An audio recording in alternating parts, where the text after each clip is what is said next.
31. Pulau Badi. Kota Makassar juga menghadirkan pulau dengan keindahan bawah laut yang menakjubkan untuk Anda kunjungi. Di Pulau Badi Anda bahkan bisa menemukan berbagai makhluk laut ketika menikmati pulau ini. Tentunya, berbagai jenis ikan seperti ikan kerapu tikus, ikan sunu merah maupun ikan Nemo bisa ditemui di sini. Tak hanya keindahan laut, pantai di pulau ini juga menghadirkan berbagai keindahan dan udara yang segar. Hamparan pasir putih yang dipadu dengan warna langit biru tentu menyajikan pesona menawan bagi siapapun yang melihatnya. Anda bahkan hanya perlu mengendarai speedboat dari pantai Losari kurang lebih 30 menit untuk tiba di Pulau Badi. 32. Danau Tempe. Tenang, danau ini masih berisi air kok, bukan berisi kedelai, hanya namanya saja yang tempe. Danau ini merupakan tempat sumber mata pencaharian warga sekitar yang ada di tempat ini. Selain itu, air dari danau ini berfungsi mengairi beberapa ladang pertanian di sekitar danau. Selain indah, tempat ini menjadi spot memancing yang banyak diminati oleh masyarakat sekitar. Mengingat banyak ikan air tawar masih terdapat pada daerah sekitar danau yang satu ini. 33. Taman Laut Taka Bonerate. Disebut Taman Laut karena pada tempat ini masih memiliki banyak terumbu karang yang masih tumbuh sehat. Serta tempat ini sudah terkenal memiliki surga bawah laut yang masih terjaga hingga saat ini. Tempat ini menjadi salah satu tempat pelestarian jenis penyu langka yang ada di negara kita. Tentunya yang paling mengagumkan dari tempat ini adalah surga bawah lautnya yang masih terawat. Keindahan bawah laut tersebutlah yang banyak menarik perhatian para wisatawan asing. Terutama bagi mereka yang ingin melihat langsung keindahan bawah laut yang ada di tempat ini. 34. Desa Lakang. Menjadi tempat wisata dikarenakan desa ini memiliki keistimewaan dari beberapa desa yang ada. Desa ini masih ada hingga saat ini dengan masih membawa dan memegang teguh budaya lokal. Pesatnya perkembangan zaman tidak membuat tempat ini berubah. Serta lingkungan dari desa ini yang didominasi dengan sungai serta keadaan alam yang ada di desa tersebut. Dapat dibilang masih asli terbukti dengan masih banyaknya pepohonan rindang yang berusia ratusan tahun. Terdapat pula beberapa tempat peninggalan era penjajahan Jepang kala itu. 35. Malino.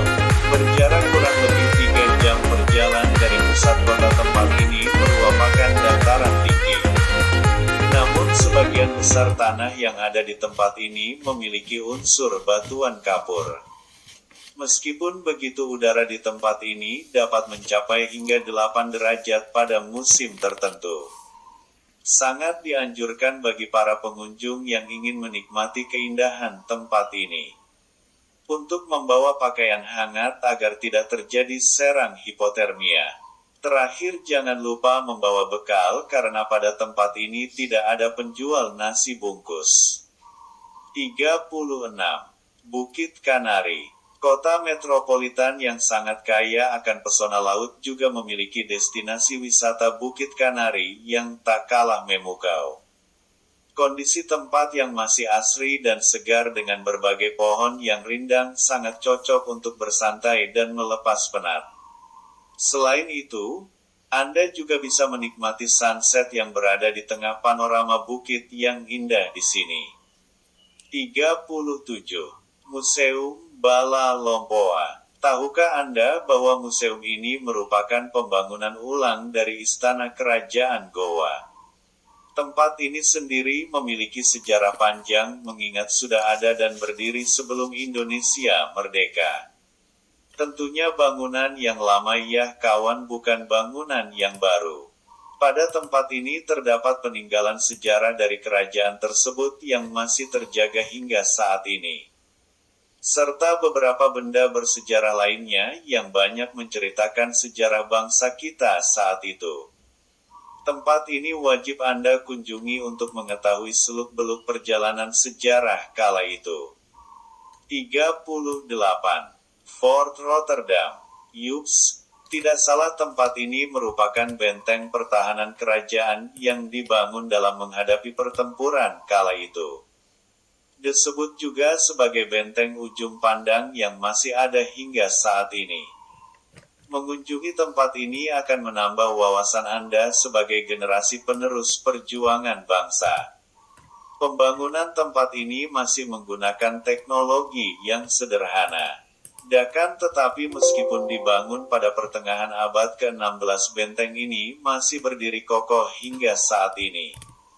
Meskipun beberapa bagian pada benteng ini telah termakan oleh usia. 39. Benteng Sombaohu. Terdapat beberapa bangunan benteng yang terdapat pada kota ini sekaligus menjadi representasi dari kuatnya pertahanan Kesultanan Kerajaan Gowa kala itu dalam mempertahankan diri. Tempat ini menjadi pusat keamanan dalam mengamankan perdagangan yang ramai pada kala itu. Tentunya jika sebuah kerajaan tidak dapat menunjukkan kekuatannya, mereka akan diremehkan dan dipandang sebelah mata. Terutama kala itu oleh bangsa Eropa yang banyak melakukan aktivitas perdagangan pada tempat ini. Mengingat kebutuhan rempah-rempah yang sangat tinggi akibat terjadinya krisis pada fase Perang Salib. 40. Pusat Kerajinan Perahu Pinisi. Tempat terakhir yang sekaligus menjadi penutup dalam pembahasan tempat wisata yang ada pada kota ini adalah Pusat Kerajinan Perahu Pinisi. Jenis perahu ini merupakan perahu tradisional yang masih banyak digunakan oleh masyarakat sekitar. Paling penting untuk Anda ketahui adalah peralatan yang digunakan untuk membuat perahu ini masih sangat sederhana. Berbekal ilmu yang diturunkan oleh generasi sebelumnya, membuat masyarakat di tempat ini masih memegang teguh hal tersebut hingga saat ini. Jangan kaget ketika nantinya Anda mengunjungi tempat ini mendapati semua peralatan dan apa yang digunakan untuk membangun sebuah perahu masih sangat sederhana.